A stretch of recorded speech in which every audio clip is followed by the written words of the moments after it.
தெரியுமா இந்த தக்வாவை பற்றி சொல்கிறேன். உங்களுக்கு சுக்ர் செய்ய வேண்டும் என்பதற்காக, நீங்கள் அல்லாஹ்வுடைய நன்றியுள்ள அடியாராக மாற வேண்டும் என்பதற்காக அமல் செய்கிறோம், ஜகாத் கொடுக்கிறோம், குர்ஆன் ஓதுகிறோம். எது எப்படி இருந்தாலும் மௌத்தாக முன்பு அல்லாஹ் நம்மை பொருந்திக் கொண்ட அடியாராக ஆக்கிட வேண்டுமே என்ற எண்ணம் நமக்கு இருக்க வேண்டும். 10 சஹாபாக்கள் கஷ்டப்பட்டு மனைவிமார்களை விதவைகளாக ஆக்கி, பிள்ளைகளை அனாதைகளாக ஆக்கி, காலை கை கால் மூக்கு உடலுறுப்புகளை எல்லாம் சின்னாவின படுக்கும் அளவுக்கு வெட்டி வீழ்த்தினாலும் பதிலியுத்தத்திலே நாம் உறவுக்கு காட்டி ஓட மாட்டோம். யார் சூழல்லா ஸல்லல்லாஹு அலைஹி வஸல்லம், நாங்கள் கொஞ்சம் பேரது நீங்க கவலைப்படாதீங்க, நீங்க கடல்ல பாய சொன்னாலும் சிந்திக்காமல் பாய்வோம். யார் சூழல்லா மூசா அலைஹிஸ்ஸலாமுடைய கௌம்கள் பனி இஸ்ராயீல்கள் மூசா அலைஹிஸ்ஸலாமுக்கு சொன்னாங்கதான், மூசாவே அலைஹிஸ்ஸலாம் நீங்கள் அல்லாஹ்வுக்கு யுத்தம் செய்ய நாங்கள் பார்த்துக் கொண்டிருக்கிறோம் என்று சொன்னார்களே, அப்படிப்பட்ட உண்மைக்காக எங்களை நினைக்கிறவான யார் சொல்லலாம், நாங்கள் உங்களுடைய சஹாபாக்கள், அன்சாரிகள், முஹாஜிரீன்கள், உங்களுக்கு உயிரை கொடுக்கத்தான் அல்லாஹ் நம்மை படைத்தார். யார் சொல்லலாம், நாம் யுத்தம் செய்கிறோம், நீங்கள் அந்த குடிசையை உட்கார்ந்திருக்கிறார் கூறலாம் என்று அவர்களுக்கென்று அல்லது கேட்பதற்காக ஒரு குடிசையை, ஒரு குடிலை அமைத்து கொடுத்துவிட்டு சகாபாக்கள் மக்கள் யுத்தம் செய்தார்கள். உலகத்தினுடைய ஆசையில் செய்த யுத்தம் அல்ல, கபர் வேதனை நீக்கப்பட வேண்டும் என்று செய்த யுத்தம் அல்ல, அருமாலுமாக பட்டோட மலர்களை விளைவிக்க வேண்டும் என்று செய்த யுத்தம் அல்ல, நன்றி செலுத்துவதற்காக, நன்றியுள்ள அதிகாராக இருக்க வேண்டும் என்பதற்காக அவர்கள் உயிரையே தியாகம் செய்தார்கள். ரமலான் மாதத்தில் முதல் 10 நாட்கள் வந்தால் நாம் அனைவர்களும் கேட்கிறார்கள் என்ன, அல்லாஹும்ம ரஹ்மனா பிரஹ்மதிக யா அர்ஹமர் ரஹீமீன், யா அல்லாஹ் நமக்கு நீ ரஹ்மத் செய்வாயாக. ரஹ்மத் செய்யக்கூடியவர்கள், அன்பு செலுத்தக்கூடியவர்கள், கிருபையாளர்களுக்கெல்லாம் மாபெரும் கிருபையாளர் நீதான் யா அல்லாஹ் என்று அல்லாஹ்விடத்திலே கேட்கிறோம். கேட்கத்தான் வேண்டும், கேட்பது சுகத்தாக்கப்பட்டிருக்கிறது. அப்படி கேட்க சொன்னதும் நமது உயிரில் மேலான கண்மணி நாயகம் ஸல்லல்லாஹு அலைஹி வஸல்லம் அவர்கள் தான் என்றாலும் நமக்கு ஒரு அறிவு இருக்க வேண்டும், நாம் சிந்திக்க வேண்டும். இவ்வளவு நாளும் அல்லாஹ் தஆலா எனக்கு 2 கண்களை தந்தான், இருக்கிறான் நன்றி செலுத்தினான், 2 காதுகளை தந்தான், அறிவை தந்தான், நாவை தந்தான், முழு படைப்பிடங்களை தந்து, அது மாத்திரமல்லாமல் தனது உலகத்துள்ளே ஆகியத்தை தந்திருக்கிறான், நடந்து செல்லக்கூடிய பாக்கியத்தை தந்திருக்கிறான், பாவத்திற்குரிய கண்களை தந்திருக்கிறான், அறிவை தந்திருக்கிறான், சொத்து செல்வங்களை தந்திருக்கிறான், மனைவி மக்களை தந்திருக்கிறான். முஸ்லிமான தாயுடைய வயிற்றிலிருந்து அவராக நினைத்து நம்மை முஸ்லிமாக வழியாக்கினானே. எத்தனை கோடிக்கணக்கான யஹூதி நசாராக்கள் இருக்கிறார்கள், சிலை வணங்கிகள் இருக்கிறார்கள், காவிரிகள் இருக்கிறார்கள். எல்லோரும் இருக்கும் பொழுது நம்மை மாத்திரம் அந்த முஸ்லிமாக படைத்தானே, இதற்கு நன்றி செலுத்தினோவா? இதைத்தான் அல்லாஹ் தஆலா குர்ஆனில் விசேஷமாக அம்மையத்தாலும் இந்த குர்ஆனுக்கு கீழாக வரக்கூடிய அனைத்து ஆயத்துகளிலும், அனைத்து சூறாக்களிலும், அதிகமான சூறாக்களில் அல்லாஹ் தஆலா சத்தியம் பண்ணி சொல்கிறான். ஏன் அதைத்தான் அதிகமான மக்கள் பார்க்கிறார்கள், அதைத்தான் அதிகமான மக்கள் ஓதுகிறாங்க, அதைத்தான் அடிக்கடி எல்லோரும் பார்ப்பாங்க. சூரத்துல் பக்கரா எல்லோரும் வருவது, சூரா ஆல இம்ரான், சூரத்துல் நிசா, சூரத்துல் மாஇதா, அப்படிப்பட்ட பெரும் பெரும் சூறாக்களை எல்லோரும் பார்ப்பதில்லை. உலமாக்களும் சாஹிபுகளும் மார்க்க சம்பந்தப்பட்டவர்களும் தான் அதிகமாக அந்த சூறாக்களோடு தொடர்பு வைத்திருப்பார்கள். ஆனால் அம்மையற்ற சாதனோடு கீழே பிள்ளைகள் ஓடினாலும் அதிகமாக ஓடுவார்கள், ராசியிலேயும் அதிகமாக ஓடுவார்கள். நமக்கு பார்ப்பதற்கும் தேசிய என்பதனால்தான் அல்லாஹ் இந்த அம்மையற்ற சாதனோடு கீழால் உள்ள எத்தனையோ சூறாக்களிலே சத்தியமின்றி சில விஷயங்களை சொல்கிறான்.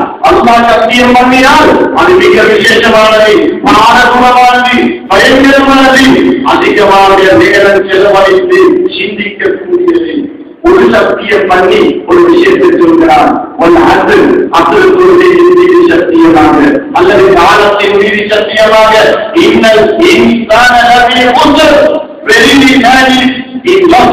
மனிதர்கள் நஷ்டத்தில் இருக்கிறார்கள், அவன் நஷ்டமாகிறான். சொல்வது அடிமார்களா, ரசூல்மார்களா, சஹாபாக்களா, வலிமார்களா, மூமின்களா? இல்லை, அல்லாஹ்வே சொல்கிறார். நிச்சயமாக சத்தியமாக மனிதன் நஷ்டத்தில் இருக்கிறான். என்ன காரணம் தெரியுமா? நாம் நன்றி செலுத்துவதில்லை, அல்லாஹ்வை இணைத்து பார்ப்பதில்லை, பொய் சொல்லும் போது அல்லாஹ் பயம் வருவதில்லை, தொழிலை சமான் செய்யும் பொழுது அல்லாஹ்வுடைய பயம் வருவதில்லை. என்ன நடந்தாலும் சரி உணர்ந்து பார்ப்போம், ஏதோ நேரத்தை சமாளித்துக் கொள்வோம் என்று மாவட்டத்திலே உறுதி இருக்கிறான். அது மாத்திரமல்ல, அல்லாஹ் தஆலா இன்னும் ஒரு இடத்துல நாளை சத்தியம் பண்ணி நம்முடைய பெருமதியை சொல்கிறார். வத்தீனி அத்திமரத்தின் மீது, அத்திக்காயின் மீது சத்தியமாக, வத்தைத்தூனி ஒலிவ் செய்கூலின் மீது சத்தியமாக, வத்தூரி தீனீன தூர்த்தீனா மலையின் மீது சத்தியமாக, வஹாதல் பலதில் அமீன், இந்த பயமே இல்லாத கண்ணியமான இந்த மக்கா முக்கரமான மீது சத்தியமாக. நாலு சத்தியம் பண்ணிட்டு சொல்றான்.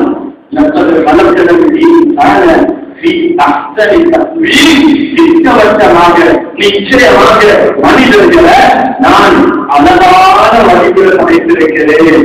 அவன் மூலமாக என்னுடைய திருநாமங்கள் வெளியாகக்கூடிய அளவுக்கு எனக்காக வேண்டி பசித்திருப்பவனாக, என்னை வழங்குவதற்காக சுஜூதி செய்பவனாக, என்னை சுற்று செய்யும் நாவை கொடுத்திருக்கிறேன். என்னை வழங்கக்கூடிய உடலுறுப்புகளை கொடுத்து அவனுக்கு அறிவையும் கொடுத்து அவனை அழகான வடிவில் படைத்து வைத்திருக்கிறேன். எனவே மனிதனே, நான் தான் உனக்கு அழகை தந்தேன், நான் தான் செல்வத்தை தந்தேன், நான் தான் செல்வாக்கை தந்தேன், நான் தான் அழிவையும் தந்தேன். படைத்த நாயன மறந்து வாழங்க, நீங்க யாரு என்ற நான் உங்களுக்கு சொல்லித் தருகிறேன் என்று நாலு சக்தியை பண்ணி நாலு சக்தியை விட்டு மனிதன் அழகாக படைக்கப்பட்டிருக்கிறான். நான் தான் அவனை படைத்தேன் என்று அல்லாஹ் தஆலா சொல்கிறான். இன்னும் ஒரு கூறாவில் 5 சக்தியை பண்ணுகிறான். 5 சக்தியை பண்ணி மிகவும் பாரதூரமான நமக்கு கவலைக்குரிய ஒரு விஷயத்தை சொல்கிறார். போர்க்களத்தில் போய் யுத்தம் செய்யும் குதிரையின் மீது சத்தியமாக, அந்த யுத்தத்திற்கு ஓடி வந்த குதிரை தனல் நெருப்பை போன்று கடல் வளர்ந்தது. அப்படிப்பட்ட குதிரையின் மீது சத்தியமாக, அதிகாரியில் தன்னுடைய எஜமானை காப்பாற்றுவதற்காக யுத்தத்திற்கு ஓடின அந்த குதிரையின் மீது சத்தியமாக, அந்த குதிரை ஓடும் ஓட்டத்தில் தூசி பறந்து அந்த ஊரையை வளைத்து விடுவேன். அந்த குதிரையை மீது சத்தியமாக, தனது உடம்புக்கு என்ன நேர்ந்தாலும், வெட்டிப்பட்டாலும், சின்னாபின்னப்படுத்தப்பட்டாலும், உயிர் போனாலும் பரவாயில்லை என்று யுத்த களத்துக்கு நடுவுல போய் பாருமே. அந்த குதிரையின் மீது சத்தியமாக 5 சத்தியம் பண்ணுகிறான். والعاديات ضبحا والذريات قدحا والمغيرات صبحا وأثرن به نسعا فوسطن به جمعا. والعاديات சூறாவுல 11 ஆயத்துகள் இருக்கின்றன. 11 ஆயத்துகள்ல 5 ஆயத்துகளை சத்தியம் பண்றதுக்கு மட்டும் பாதிக்கிறான் என்று சொன்னான். அதுவும் குதிரையை பற்றி மட்டும் சொல்றான் என்று சொன்னால் பின்னால சொல்லக்கூடிய விஷயம் எவ்வளவு பாரமுள்ள என்று நாம் சிந்திக்க வேண்டும். என்ன தெரியுமா சொல்கிறார்? இன்னல் இன்சான லிரப்பிஹி லகனூன், நிச்சயமாக சத்தியமாக மனிதனாகிறவன் அவருடைய ரப்புக்கு நன்றி கெட்டவனாகவே இருக்கிறான். அவன் நன்றி கெட்டவனாக இருக்கிறான். ஏன்? நான் தான் அவனுக்கு கண்ணை கொடுத்தேன். கண் பார்வை மங்கும் பொழுது 10 லட்சம் செலவழித்து கண்ணை பாதுகாக்கிறான். ஆனால் அந்த கண்ணை நான் சும்மா கொடுத்தேனே, எனக்காக வேண்டிய அந்த கண்ணால இவ்வளவு நாள் இவன் என்ன செய்திருக்கிறான்? காலை சும்மா கொடுத்து கொஞ்சம் காசு கேட்கிறது குறைஞ்சிட்டால் 10 லட்சம் செலவழித்து காரை விட்டு, வாகனங்களை விட்டு, சொத்துக்களை விட்டு அவன் எப்படியாவது அவனுடைய உறுப்புகளை பாதுகாக்கிறதுக்கு ட்ரை பண்ணுகிறான், முயற்சி இருக்கிறான். முழு உலகத்தையும் கடலுக்கு வாங்கியானது நான் சந்தோஷமாக இருக்க வேண்டும் என்று நினைக்கிறான். ஆனால் அவ்வளவு அமைத்துக் கொடுத்த என்னை மறந்துவிட்டானே. எனவே அல்லாஹ் தஆலா நல்லடியார்களே, இந்த ஒரு ஆசியாத்தின் அவ்வளவு சூறாவுக்கு தப்சீர் செய்யக்கூடிய உள்ளவர்கள் சொல்கிறார்கள். எவன் ஒட்டகத்தை பற்றி அல்லாஹ் சத்தியம் பண்ணாம, மக்கா மதீனாவை பற்றி சத்தியம் பண்ணாம, குர்ஆன் அல்லது கண்மணி நாயகம் ஸல்லல்லாஹு அலைஹி பற்றி சத்தியம் பண்ணாம, எங்கேயோ போற ஒரு குதிரையை பற்றி அல்லாஹ் சத்தியம் செய்கிறான் என்றால் அதற்கு விளக்கம் சொல்கிறார்கள். ஒரு குதிரைக்கு விரோதி கிடையாது, குதிரைக்கு எதிரி கிடையாது. அந்த யுத்தத்தில் இருந்து மறுபக்கத்திலிருந்து வரக்கூடிய எதிரிகள் குதிரையுடைய விரோதிகள் அல்ல, குதிரையுடைய எஜமானுடைய விரோதிகள். மற்ற குதிரைகளும் இந்த குதிரையுடைய விரோதிகள் அல்ல. எதிர்ப்புற வரக்கூடிய குதிரை இந்த குதிரையின் எதிரிகளும் அல்ல.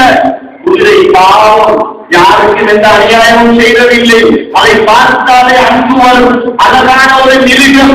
இந்த யுத்தம், இந்த குதிரை யுத்தத்தில் போய் அப்படியே வீழ்த்தப்பட்டு உயிரை கொடுத்து சாக வேண்டுமா? அல்லாஹ் சொல்கிறான், மனிதனே, எஜமான் கொஞ்ச நேரம் தின்ன போட்டால் என்றதுக்காக, கொஞ்ச நேரம் தாகம் வரும்போது தண்ணி கொடுத்தான் என்றதுக்காக, அந்த குதிரையை வளர்க்கெடுத்த நாட்டில் இருந்து அதை பாதுகாக்கிறான் என்றதுக்காக எஜமானுடைய விரோதி என்னுடைய விரோதினான். எஜமானுக்கு ஆபத்து வரும் என்றால் என்னுடைய உயிரையும் கொடுப்பேன் என்று நான் அந்த குதிரை எஜமானுக்காக போய் உயிரை கொடுக்கிறது. மனிதனே, இந்த குதிரையை விட மோசமானவனா? அது மிருகம் அல்லவா? அதுக்கு என்ன அறிவு இருக்கிறது? குதிரைக்கு வழிய தெரியுமா? குதிரைக்கு ரஹமத்துல் ஆலமீன் தெரியுமா? குதிரைக்கு குர்ஆன் தெரியுமா? அந்த மிருகம் எஜமானுக்கு நன்றி செலுத்துவதை விட நான் எனக்கு ஒன்றும் செய்யாம போய்விட்டது என்று அல்லாஹ் தஆலா அந்த குதிரையை விட நாம் மோசமானவர்களாக கேட்கிறான். அல்லாஹ்